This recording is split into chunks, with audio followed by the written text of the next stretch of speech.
What is up, people of the internet? It is Pastor Alex back at you with another video, and today we're going to dive into Mark chapter 13, part 2.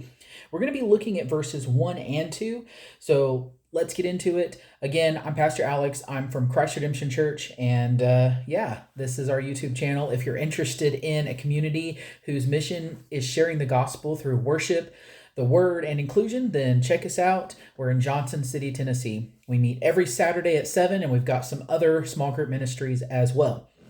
So let's read Mark chapter 3, 1 through 2, and we're going to be in the New King James Version. It says, "Then, as he went out of the temple, one of his disciples said to him, 'Teacher, see what manner of stones and what buildings are here.' And Jesus answered and said to him, 'Do you see these great buildings? Not one stone shall be left upon another that shall not be thrown down.'" That's quite a statement, but let's back it up. So the disciples, they're in awe of this temple. It says the disciples were right to be in awe of this great temple. Josephus said in his writing, Jewish Antiquities, book 15, chapter 11, he said this about the temple.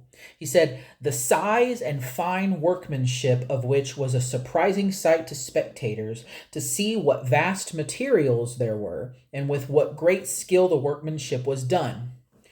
So, who was Josephus? Josephus was an ancient historian, first century Jew. He was a diplomat and was a general as well. And the book, The New Complete Works of Josephus by William Whiston and Paul L. Mayer, explain the writings of Josephus then provide a vital political, topographical, economic, social, intellectual, and religious supplement to our biblical information. A crucial context for comparing, interpreting, and above all, extending our knowledge of the times. Without Josephus, we would not have nearly a replica, the ability to make a replica of the region of the time. Basically, because of Josephus, we know that verse 1 was not exaggerating. Now, in verse 2, Jesus is giving a prophecy. So let's read that prophecy once again. He said in verse 2, "And Jesus answered and said to him, 'Do you see these great buildings? Not one stone shall be left upon another that shall not be thrown down.'"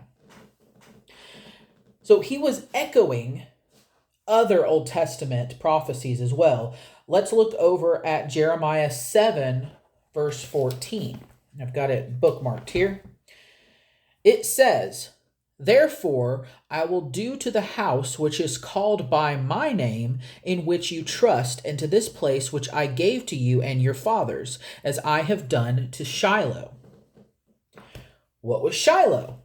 Well, Shiloh was the site of the tent of meeting and the Ark of the Covenant in the days of the judges. This would have been around the 14th century BC. The priests had abused their positions and idolatry was rampant.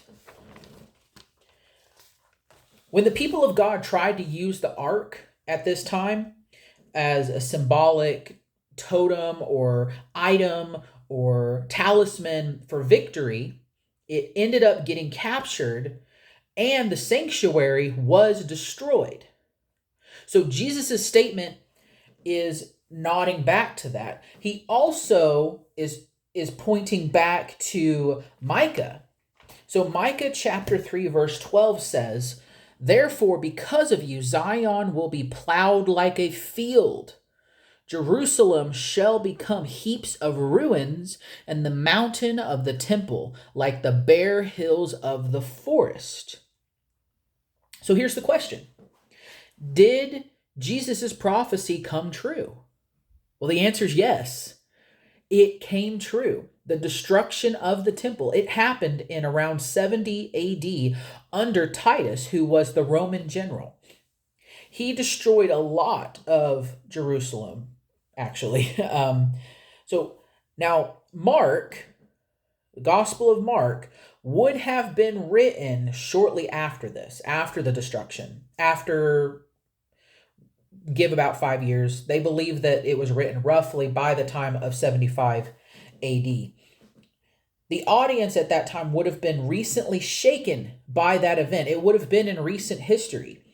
The author of Mark was using a quote of Jesus as proof that Christ and the prophets foretold this was to happen.